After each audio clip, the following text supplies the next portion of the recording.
PS5 is an old, obsolete piece of garbage because in a mere 18 months, the PS5 Pro will be out. Get yourself a PS5 Pro because it is coming according to the Telephone Communication Limited Company. Okay, so Twitter is absolutely losing goddamn mind right now over the leak of the PS5 Pro and the Xbox Series XXX. We have new generations of consoles coming supposedly in the year 2023/4.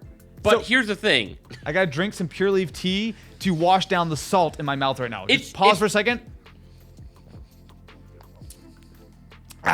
Okay. So It's here's not the thing. happening. It's not happening.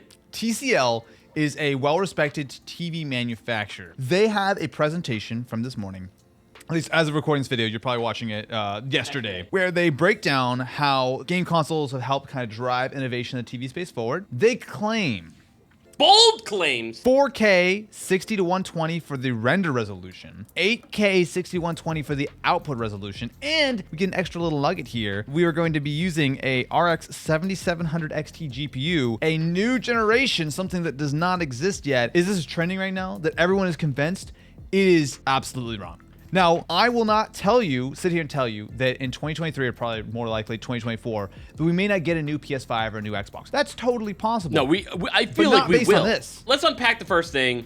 The PS5 Pro. We're not getting a Pro model in the next year, and we're not getting a Pro model even in 2 years. We still can't even manufacture enough of the regular models to keep them in stock, let alone adding on to that. Again, someone's gonna say, well, they're just gonna make a new, more powerful one that they can keep in stock. That's not how that works. No, not yet. I think in the next 18 months or so, we will see another PlayStation 5, which would be more like a PS5 Slim. Absolutely. The newest PS5 we're gonna get is gonna be a more optimized version of the current PS5. A slim model like we've always seen. It's going to be roughly the same power, roughly the same specs in it, just cheaper to manufacture, Yep. less power hungry. Yep, We're not that going makes to see a beefier version of that anytime soon. No, and so here's the thing. We could theoretically see another generation, especially in a year to 2 years. AMD will have new GPU technology that they can take advantage of. The difference here is that while last generation, the consoles were getting old, it was 4 years into the life cycle, both Sony and Microsoft really felt the need to push another half generation update.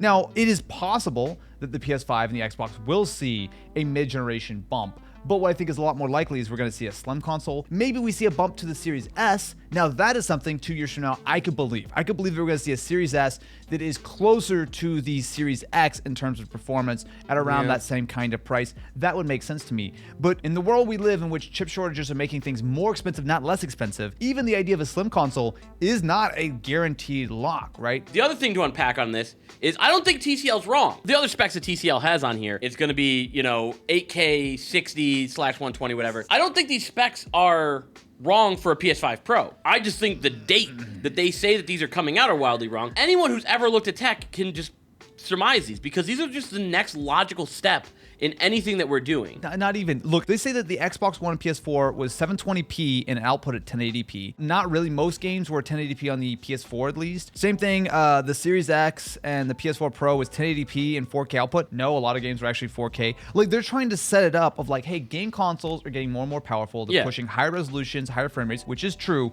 But they're also trying to position that in a way of like, hey, our TVs can handle the 8K or whatever. Guess what? The Xbox Series X and PS5 can handle 8K right now. Are we seeing any games that run in 8K? No, because that's stupid. And I don't think even with the Pro that we're going to see 8K target. I think it would be possible, but it won't. No one's going to do it. Why would you do it? They're going to make one game, which is exactly what like Xbox did with Ori. We're like, oh yeah, this can run 6K, blah, blah, just to say we can do this. TCL's like, oh yeah, we have these specs that are definitely correct. I don't think they're incorrect. I just think we're way farther down the line than what they're saying here. Because all they care about are selling TVs, right? This whole presentation, it's a slide that everyone has absolutely jumped on. Because again, this is not like Joe PS5 face on YouTube who's out here making some random rumor. I mean, this is a very large TV company. Which is why we decided to make this video, just say like, it's not real. Anyone who's ever looked at tech knows that these are the next logical steps Yep. that anyone could just pick out of a hat. What do we think the next buzzword in gaming is going to be? It's going to be 8K. It's going to be, 120 FPS. The AMD GPU that they're using, oh, look, they added a 1. What? You went from the 6700 XT to the 7700 XT? How did they come up with this? My thought on this whole thing is that this is absolute nonsense. Like, let's just forget that TCL even did this stupid slide and everyone got excited, right? Because we could just ignore this. This is not based on any real facts whatsoever. This is purely speculation. Now, when we talk about what we expect in these next generation of consoles, my thought, based on what we're seeing with the chip shortages and whatnot, is that we're going to probably see everything at least a year longer on the timeline compared to where we would have seen for last generation, almost entirely because, first of all, these consoles don't have huge glaring weaknesses. The Xbox One and the PS4 both were a little weak for their time. CPUs were terrible, hard drives were slow. Like, there was clear incentive for them to make a half generation update because those consoles couldn't handle 4K and all these things that were very, very popular. Yeah. Fast forward to today, there's not the motivation from the chip manufacturers as well as from AMD and from Sony and Microsoft to create a more powerful version of these things because, let's face it, you can't even get your hands on a PS5 and an Xbox right now. So there's no point in them spending all this time trying to make a pro version yet because they're selling every single one that they can. On top of that, yes, if 8K was prevalent and everyone had switched to 8K, then there would be a lot more incentive for, I think, the manufacturers of these consoles to push 8K as like a real selling point. Guess what? Yeah, you can go buy an 8K TV. Almost no one is buying them. Almost no one cares because unless you're watching Avatar 4, it doesn't make a difference and you can hardly even see 8K. No. Right? No. So it's like so many things here are wrong. I think the best case scenario is we get a slim model of the PS5 and maybe a Series X in a couple of years. But honestly, I wouldn't even be surprised if there's no real performance updates to either console until we hit 2025 or 2026. None of this makes sense, and I'm really upset about it. And the fact that I had to come all the way over here, I have a sandwich waiting for me that I was about to eat, and Matt goes, "Hey, did you see the stupid PS5 thing? Everyone telling us we need to make a video on it." And then we started tweeting us about it, and I got really upset. I have a philosophical question for you. So you say like everything's going to be like moved back a year because of chip shortage, which I agree with. Yep. How much of a ripple do you think this is going to have in the overall long-term lifespan of these consoles? Longer. Like, absolutely longer. These So don't have the main like sort of downsides.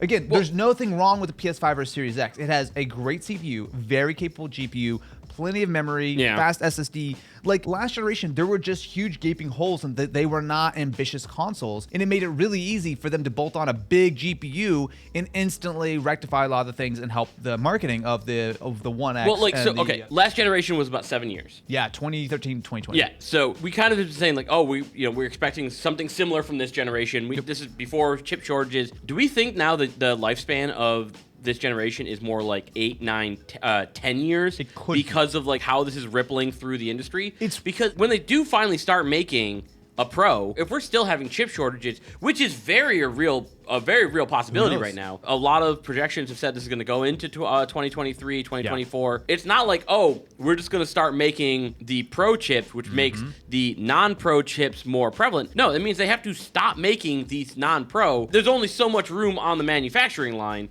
to be making chips. The takeaway here is don't listen to everything you see on Twitter. Bottom line is this. There is a very real possibility that we get new consoles in the future. But once you start projecting more than 2, 3, 4 years out, the world's a crazy place. I don't even think a lot of people at Sony and Microsoft have their exact plan figured out. And if they do, they're working with AMD and whatever the tech is, right? But I'll guarantee you this. If it does come, TCL didn't know anything about it. Make sure to subscribe, ring-a-ling the ding-a-ling button for other hot, spicy news so you always get up to date when your buddies Austin and Matt make an emergency episode. And if anyone else tries to leak anything else, I'm off the clock.